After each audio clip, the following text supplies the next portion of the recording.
Hello world, hello Philippines, good day to all. Today we're going to have another lecture video on portfolio assessment, which is one of the authentic and non-traditional assessment tools in education. The use of portfolio assessment is a response to the growing clamor for more authentic means of assessing students' growth and development in the school. Assessment with the use of a portfolio is a reliable way to assess proficiency. For our learning outcomes for this lecture video, the first one is explain what portfolio assessment is. Second is stated the elements of a portfolio. The third is distinguish among the types of portfolio. The fourth is discuss how to use portfolio and, of course, created a portfolio in the subject taken.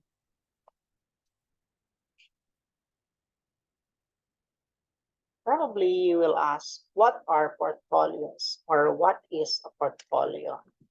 Before we're going to discuss the meaning of the portfolio, let's have this quotation from Dr. Helen Barrett. According to Dr. Helen, testing gives you a snapshot, while of course portfolios give you a movie. So by this quotation, probably it would picture us the importance of portfolio in the teaching and learning process. The word portfolio comes from portere, and it means, of course, to carry, and foglio, which means a sheet of paper. Imagine a lawyer going to a court carrying his portfolio. So the lawyer's portfolio contains a lot of documents. But take note of a portfolio in portfolio assessment is more than a collection of documents. Probably a document of a student's work that, of course, demonstrates the student's skills and accomplishment.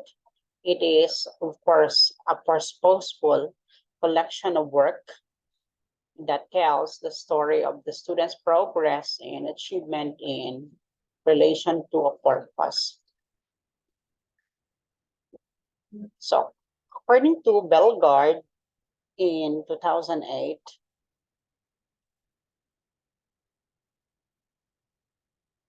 portfolio is a systematic and organized collection of a student's work that demonstrates the student's skills and accomplishments. It is a purposeful collection of work that tells, of course, the story of the student's progress and achievements in relation to a purpose. According to Paulson et al. In 1991, a portfolio must include students' participation in selecting contents, the criteria for selection, the criteria for judging merit, and of course the evidence of self-reflection. So this is, of course, what a portfolio is. Another is that it includes, of course, different types of work, such as writing samples. You have journal entries, the videotapes, or teacher comments, posters, interviews, poetry, the test results, problem solutions, recording of foreign language communication, self-assessment, and any other expression of the student that the teacher believes to demonstrate the student's skills and accomplishment. This according to King Gore in 2008. Okay, so these, of course, items constitute what is, of course, portfolio. Okay, let's, of course, classify these things into the evidences that we have. So the first one is artifacts. When we say, of course, artifacts, these are documents or products that are produced as a result of academic classroom work. So examples that we can have are the student papers that you have required as teachers, and of course homework for students to do. The second is, of course, reproductions. So when we say reproductions, these are documents of a student's work outside the classroom. So for example, we have, of course, special projects like the capstone and the student's descriptions of an interview with, of course, the teacher or a chairman. Supposing we're going to talk about the chairman of the barangay, the chairman of the committee, okay, or whatever. The third is, of course, we have the attestations. And these are the teachers or other responsible persons' documentation to attest to the student's progress. So example that we can have is that a teacher, or you can, of course, write evaluative notes about your students' oral defense of a research paper and, of course, place them in the student's portfolio. And, of course, the last is we have the productions. So when we say, of course, productions, these are documents that the student himself or herself prepares. So these productions, of course, includes the first one is goal statements. Okay, and it talks about what does the student want to do with his or her portfolio. The second one is reflections. So what are the student's reflections about his or her work? And of course, the third one is about the captions that you can have. So these are, of course, the student's description and explanation of each piece of work contained in the portfolio. Let's have the types of portfolios. So there are actually several types of portfolio, and each type has a distinct function. So the first is, of course, the assessment portfolio. Okay. And when we say assessment portfolio, it is intended to document what a student has learned based on intended learning outcomes. And the results of an assessment portfolio, of course, inform both the classroom teacher and the student the extent to which the intended learning outcomes have been attained. So it focuses more on the attainment of the intended learning outcomes. And the second type of portfolio is the developmental or growth portfolio. From the word development and growth, okay, it consists of course, the student's work over an extended time frame, okay, throughout, of course, the school year or even longer. So, for example, if that is, of course, for high school, that is for a school year. But supposing we're going to talk about college, we have, of course, per semester. So the purpose is to reveal, of course, the student's progress in meeting learning targets. Take note, in meeting learning targets. So we can have, of course, the learning targets with our competencies. And it provides, of course, concrete evidence on how much a student has changed or developed over time. The third is we have, of course, the best work or showcase or display portfolio. So it presents, of course, the students' most outstanding work. And it documents students, of course, proof of best efforts with respect to learning outcomes. And it may include, of course, evidence of students' activities beyond the school or beyond school, for example, a story written at home. And the best work portfolios, understandably, are the most selective than, of course, the growth portfolios that we have. Okay, so in general, assessment portfolios are, of course, meant to diagnose students' learning. Then developmental or growth portfolios document students' cognitive and psychomotor progress in learning. And the showcase or best work or display portfolios lead learners to celebrate learning because they present the best product or the best performance of the students. According to Danielson and Brutin in 1997, the magic of portfolios lies not in the portfolios themselves, but in the process used in creating them and the school culture in which documented learning is valued. Let's now proceed with, of course, the essential elements of portfolio. So every portfolio must contain the following essential elements. The first is, of course, the cover letter. So it talks about, of course, the author and what my portfolio shows about my progress as a learner. So it's written at the end, but put at the beginning. So let's take note of that. The second one is, of course, table of contents with, of course, numbered pages. The third is, of course, the entries. So it talks about the both core, that talks about the items students have to include, and the optional items of students' choice. So that's the optional items. So the core elements be required for each student and will, of course, provide common base from which to make decision on assessment. And the optional items will allow, of course, a folder to represent the uniqueness of each student. So that's what, of course, the entries that we have. The fourth is we have dates on all entries to facilitate, of course, proof of growth over time. Then the fifth is the drafts of oral and written products, and of course revised versions.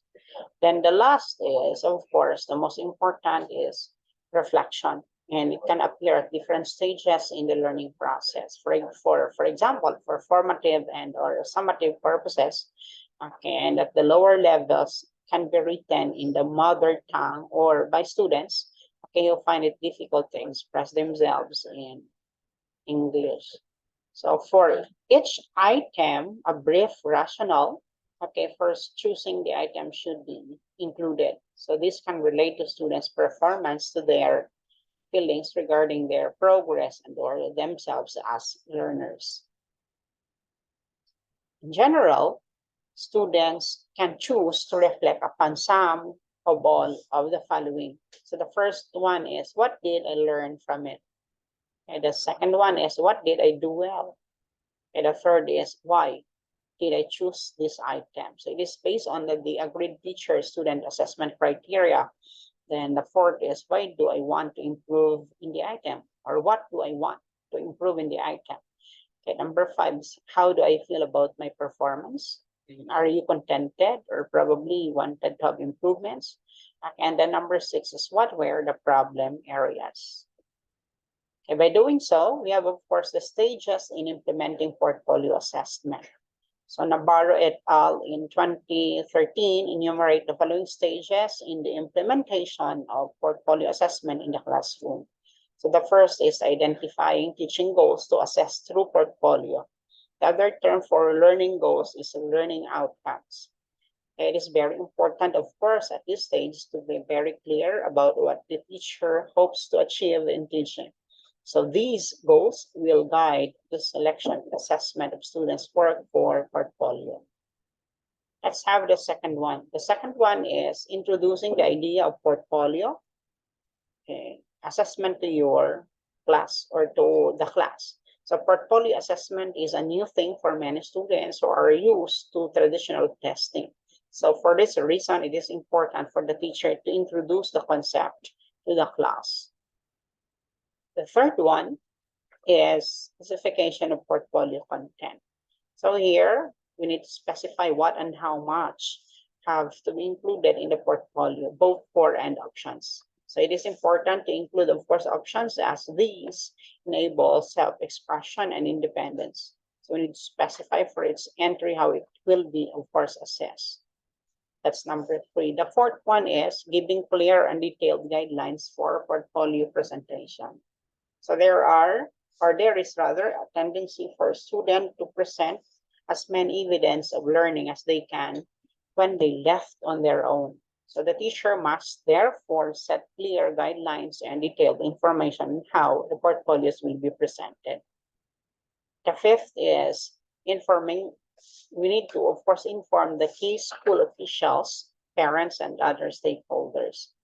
Okay, so do not attempt to use the portfolio assessment method without, of course, notifying your department head or your subject coordinator, the dean, or the principal. So this will serve as a precaution in case students will later complain about your new assessment procedures. And then, of course, the last is development of the portfolio.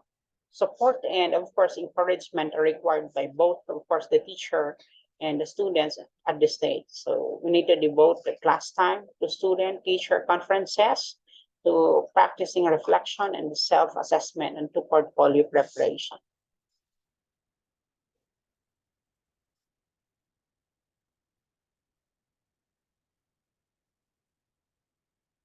Below, of course, are the things, the essential questions that a teacher can use to guide our students, okay, in reflections and self-assessment. Or here are, of course, the following essential questions that teachers can use to guide students in reflections and self-assessment. The first one is, what did I learn from the activity?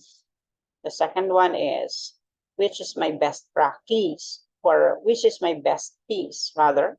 Okay, then the third one is, how can I improve skills? So this can be done by, of course, class brainstorming, and you can have this question: what are some possible reasons for including an item in your portfolio, or in pairs, portfolio partners, okay, who help each other select a sample of their works. For example, written comments on their work from a peer who can be included in a portfolio. Initially, we advise teachers to begin with more guided and, of course, closed forms of reflection, and slowly proceed to more of open, reflective comments. So writing reflection is, of course, a life skill, which is very essential for students, and is therefore time well spent for the teacher. Again, writing reflections is a life skill, which is very essential for the students, and is therefore time well spent for the teacher. So finally, since portfolios are essentially done by the students outside the regular class time, we need to ensure that indeed, the portfolio represents the student's work and accomplishment. In order to do this, require that some items be done completely in class. So you might also decide to have a test, okay, included as a core item, together with, of course, reflection on what the student learned from doing the test and revising it. Furthermore, you may ask the students to explain in their reflections who helped them to improve their work, probably a peer, a parent, or a spell checker, and of course what they learned from revising their work. Let's have, of course, the purposes of portfolio assessment, why we are conducting. The first is portfolio assessment matches assessment to teaching. So we do not probably have, of course, an assessment which is not related to our learning targets, and of course, teaching learning process or the method. And then portfolio assessment has clear goals. They are decided on at the beginning of instruction and clear to teacher and students. And the third one, portfolio assessment, gives a profile of learner abilities in terms of depth, breadth, and of course growth. The fourth one is portfolio assessment is a tool for assessing a variety of skills, but normally testable in a single setting for traditional setting. And of course, number 5, portfolio assessment develops awareness of own learning by, of course, the students. Number 6 is that portfolio assessment caters to individuals as in a heterogeneous class. Then number 7, portfolio assessment develops social skills. Students interact with other students in the development of their own portfolio. Number 8, portfolio assessment promotes independent and active learners. I like that one. Portfolio assessment promotes independent and active learners. Number 9, portfolio assessment can improve motivation for learning, thus achievement. And of course, number 10, portfolio assessment provides opportunity for student-teacher dialogue. Okay, that's with, of course, the purpose. Let's have, of course, the advantages of portfolio.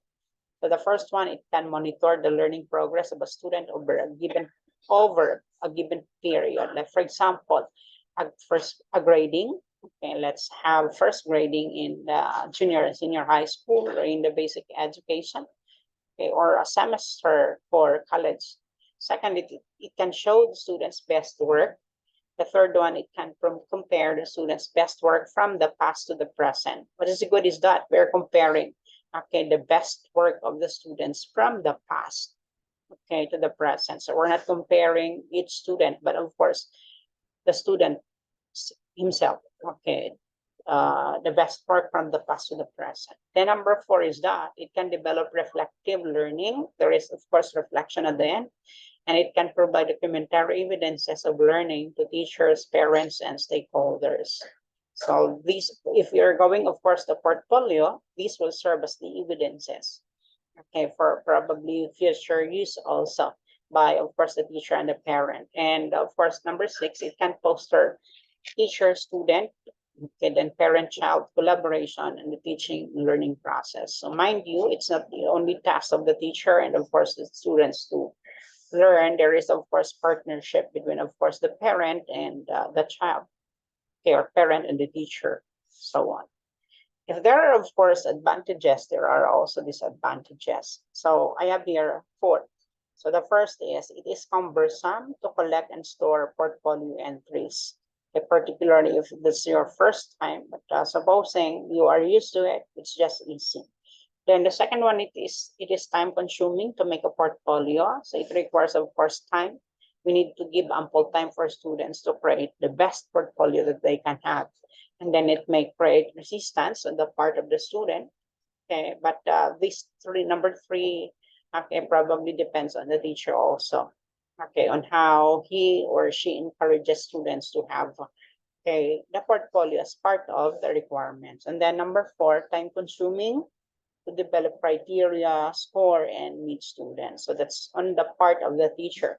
But mind you, okay, having of course portfolio is a great advantage, okay, for teachers in of course scoring, okay, the activities and so on, or the portfolio itself. Okay, for of course our references, you can see here in the slides. Okay, you can open this of course for your further studies. Okay, so that's the end of our lecture video regarding, of course, portfolio assessment.